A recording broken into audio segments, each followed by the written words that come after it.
महर्षि कश्यप जी के चरणों में मेरा सर्वप्रथम नमन। जिस समाज में मैंने जन्म लिया है, बहराज निषाद जी को मेरा नमन। ऐसे ऐसे योद्धा जिन्होंने इस देश को आजाद कराने के लिए इंग्लैंड में जाकर के अपनी कुर्बानी दे दी, अपने दुश्मन को जाकर भी इंग्लैंड में पछाड़ा। भाई उधम सिंह मेहरा जी को मेरा नमन। और ये तो आप सब जानते हैं कि हमारे इस देश में यदि देश को आजाद कराने में भूमिका रही है तो हम लोगों की रही है। साथियों, दूर दराज से आए हुए आज इस आयोजन के मुख्य अतिथि प्रदेश अध्यक्ष दिल्ली मान सिंह वर्मा जी का मैं बार बार नंदन अभिनंदन करता हूं, जो अपना इतना कीमती समय छोड़ करके आज यहाँ हमें आकर के दर्शन दिए।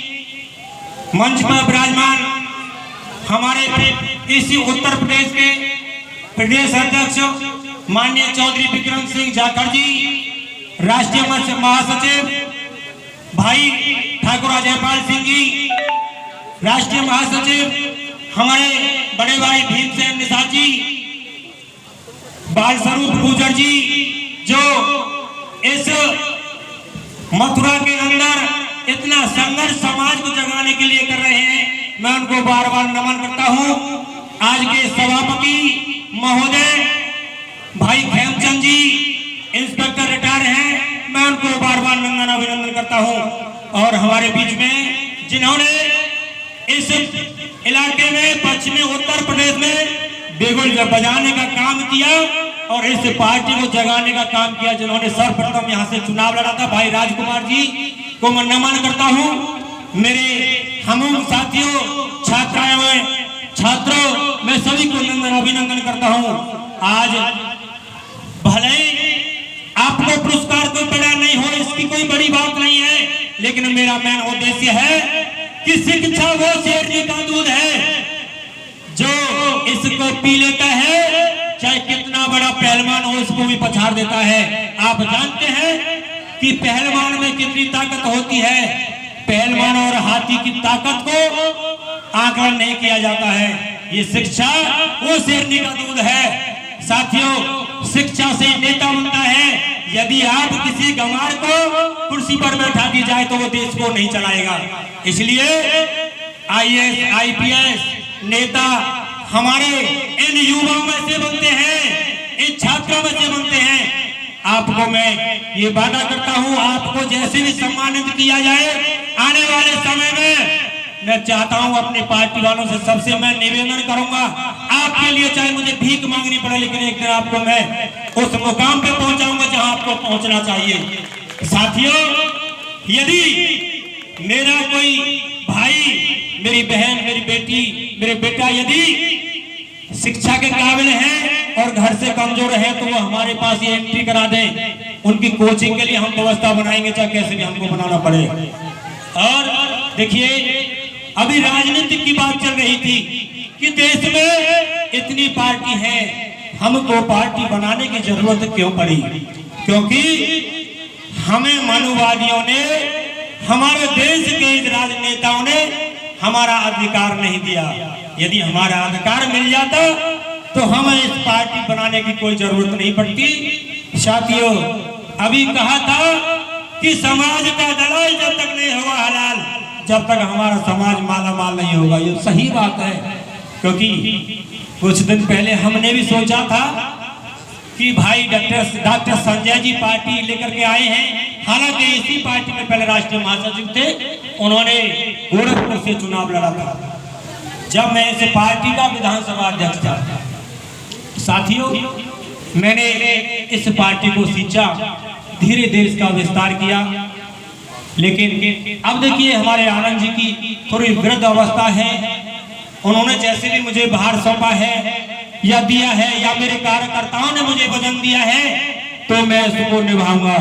मैं आपसे वादा करता हूं, चाहे कितना भी मुझे कठिन परिश्रम करना पड़े, लेकिन समाज को मैं बिकने नहीं दूंगा और कभी मैं दूसरी पार्टी का गुलाम नहीं बनूंगा। क्योंकि यदि आप गुलाम नेता पैदा करोगे तो हमेशा वो तो गुलामी करेगा। आज इस देश में पूरे देश भर की बात करता हूं, प्रदेश तो छोड़िए, हमारे समाज के हर समाज से नेता हैं, लेकिन यदि उनसे बात कही जाए सम्मान और अधिकार की तो वे मुंह बंद कर लेते हैं, क्योंकि उनको अपनी कुर्सी प्यारी है, समाज प्यारी नहीं है।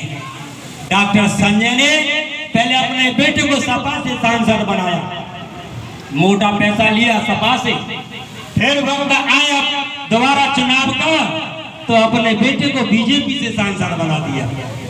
तो बताइए, बीजेपी इस देश में ऐसी सरकार है जो सबसे ज्यादा तानाशाही करती है। आप ये मान लीजिए डॉक्टर संजय की पार्टी भी खत्म, मान लीजिए, मैं आपसे वादा करता हूं कि बीजेपी जिसको अपना देती है उसको खात्मा कर देती है। हमने भी ये प्रण किया है कि चाहे बीजेपी के साथ कितना भी हमको संघर्ष करना पड़े, उसके विरोध में कितना भी जाना पड़े और चाहे हम जेल भी जाएं, लेकिन हम एक दिन इस समाज को सींच के रहेंगे। लेकिन मुझे आपका आशीर्वाद चाहिए। मुझे इस बात की चिंता नहीं है कि मुझे मेरा सम्मान मिले। जब इस समाज को सम्मान मिलेगा तो मैं स्वतः ही अपने सम्मान लायक हो जाऊंगा।